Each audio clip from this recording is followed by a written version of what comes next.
Bafethu, kulolu daba likababa uMkhwanazi wase-KZN, uGeneral Lieutenant Mkhwanazi. Ubaba uMkhwanazi for sure bebefuna ukumshaya phansi. Bebefuna ukumshaya phansi, bebefuna ukuqeda nge-career yakhe. At the same time futhi bezama indlela yokuthi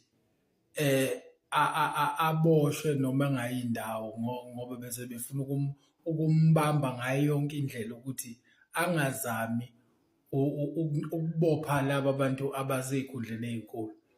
Ngenhlahla-ke ngoba lento le bese bemcindezela eduze ngayo. Ngenhlahla-ke i-EFF njengoba de uMalema esesharpville uvele wakuveza ubani ukuthi i-EFF nayo uMalema vele ozothinta uMkhwanazi uzoyibona i-EFF izohlala phezu kwakhe. I-EFF kayidlali bafethu, ayidlali i-EFF. Iphethe abantu who are researchers. I'm sure futhi within the organization. Noma ngingazi ngophela mina I'm not an active politician. Noma ngingazi but kuyacaca ukuthi vele within the structure of the EFF kunabantu aba-researchers officially kwi-EFF. A-researcher each and every information, ngisho ngathiwe kwi-media be-researche ngayo yonke indlela ukuthi leyo information ithathwe ibekwe ezandleni noma kwi-attention ye-leadership. Kuyacaca ukuthi vele bese bebona ukuthi mabe ngathi bamhlasela uMkhwanazi, i-IPD iyamhlasela uMkhwanazi, vele i-EFF-ke igcwele abantu aba-intelligent ngenye indlela. Everyone is intelligent there. Kuzovele kuvukwe ngento manje-ke abangakaze beyibone ezaba izinto ezovele be-expose njengamanje mabezamane ngoba uMalema akaze afihle from ukudala. I think it's last year, which year I don't remember quite well.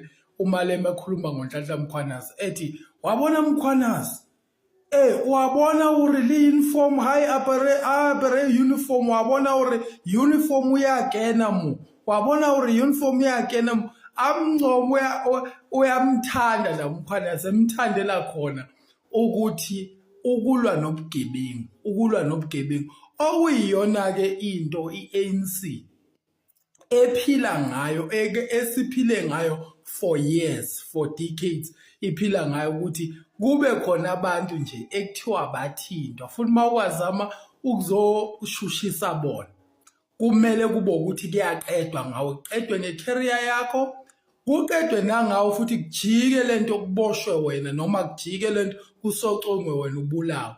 I-ANC bivele iphila kanjalo from the beginning, ivele iphila kanjalo. Ama-comrade e-ANC, that is how they operate. Angaphikophikayo, but this is the truth. I-ANC vele sisey'nkingeni ey'ngaka nje, sisey'nkingeni through yona i-ANC. Ngisho abantu amacala osenzomeyiwa, amacala amakhulu la namanje angakatholakali.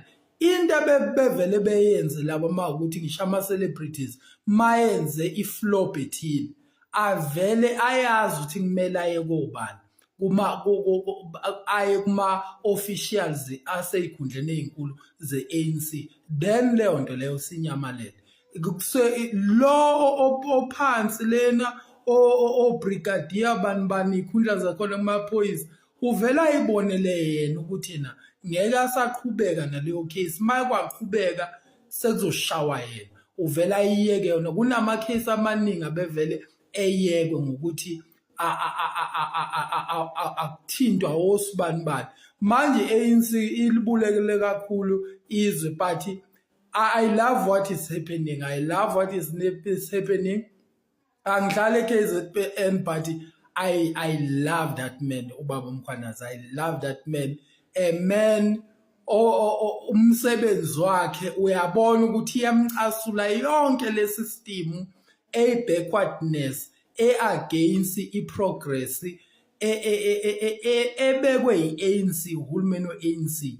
njengayo yonke ngisho eyibhamu ukuthi ngathi isigebengu sikwazi ukubulala abantu kodwa mase zingaso isigebengu sesikhipha imiphefumulo yabantu aba more than 50 kodwa sikhishwa umuntu oyi-1 ukhona yena ukuba nelungelo lokuyinika ilungelo lokubulala innocent citizen mase kumele kubulawe yena sekuyiproblem ngoba it is very true ukuthi ukuthi emhlabeni siphile silethwe uNkulunkulu la endaweni ebizwa ngokuthi umhlaba earth ukuthi uyahluleka ukuphilisana nabantu emhlabeni uhlukumeza abantu emhlabeni abakunemindeni engakhona ukuphila nephila kabuhlungu ngenxa yakho vele kumele uhambe emhlabeni kumele abantu bedala iplan la emhlabeni ukuxosha bona emhlabeni that is what it has to be kodwa unfortunately la eMzansi isigebengu sinikwa amalungelo ngangokuthi ngisho ngoba ngikhona nje emzini wami njengamanje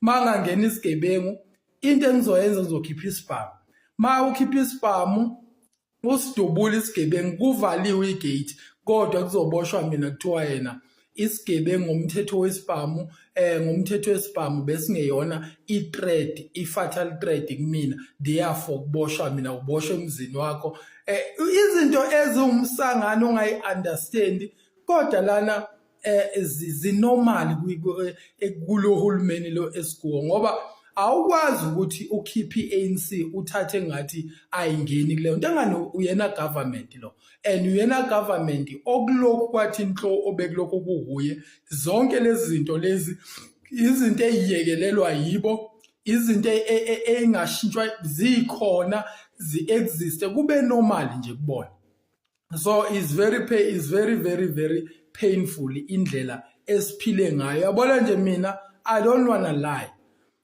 isigwebo sentambo isentambo ukuthi umuntu oyisigebengu ngabulawo I totally agree I don't know ukuthi lama politician angahambisani naleyo nto ekubeni umphakathi uhambisana naleyo nto ngoba isho ngathi manje akuconduct i-voting system ezohamba wonke isecirculate i-South Africa yonke kuma-social media kuthiwa kuvoteni ukuthi obani abathi yena isigwebo sentambo asibuye abantu baseMzansi bengathi asibuye ngendlela abahlukumezeke ngayo behlukunyezwa igebengu kodwa ama-politician usuzoyibuza ukuthi asebenzela bani kanti ngoba sazi ukuthi asebenzela bona labantu uvo lomphakathi ukuthi aphambana nento efunwa umphakathi ngoba asikwazi ukuphila kabuhlungu kanje abantu ngendlela abaseyinkingeni ngayo uze kuthiwa umuntu uthathelwe imoto yakhe yathathwa kanjalo umuntu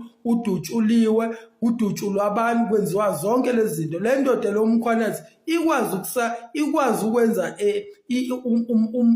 impact enkulu eKZN yenza nje umehluko omkhulu eKZN ngisho la abantu ababekhanaza bedubula abantu ngezibhamu namhlanje umuntu uthi mayecabanga ngisho ethengiwa I think kwesinye isikhathi ubuyisela ngisho imali athi ngeke lento ngikhona ngoba uyazi lapha mawusudubula umuntu uhlupha ubulawa abantu kuyiwa kuwe nje vele iplan yakhe isikhona I'm sure isho zakho sibasebengekho usuku uzoshaba bese kukhishwa ireport ukuthi yena hayi ubethu uzama ukuliyona report ozokhishwa lo ukuthi umsolwa ebeza udubula amaphoyisa and then base bemshaya phansi of which thina njengomphathi ngike nginesho isikhathi ngibuka ama comment everyone uyajabula manje yini kanti i-country kumele ihambe ngentando kabani ngoba kumele ngabe ukuthi indeed we are in a democracy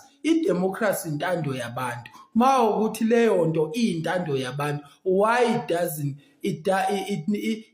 ingabi in place ibe active isebenzela abantu ngoba phela it's all about ukuthi abantu bafunani so zonke lezi zinto nje mina nje isigebengu ayikho into enginyanya njengesigebengu ayikho into enginyanya njengesigebengu ngoba siphilisa abantu kabuhlungu nabayizamelayo ethi umuntu ade zama umsebenzi wakhe amandla akhe acekeleke phansi acekelwa nje ngomunye umuntu futhi la bantu kwesinye isikhathi bathagetha bona abantu abamnyama abahluphekayo, ababathagethi futhi abelungu manje. Ikudala la khona abantu abebentshontshela khona abelungu, manje abantu bathagetha abantu abamnyama, bathagetha abanye abantu abamnyama. So well done.